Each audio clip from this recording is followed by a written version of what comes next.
Zer gertatzen da pasaitzak nabigatzailean gordetzen ditugunean?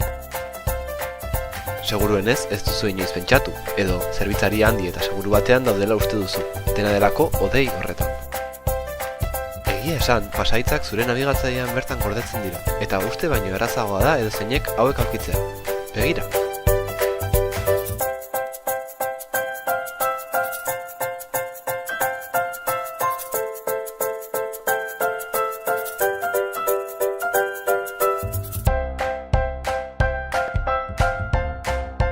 Pasaitzak buruan bakarrik gorde, seguru.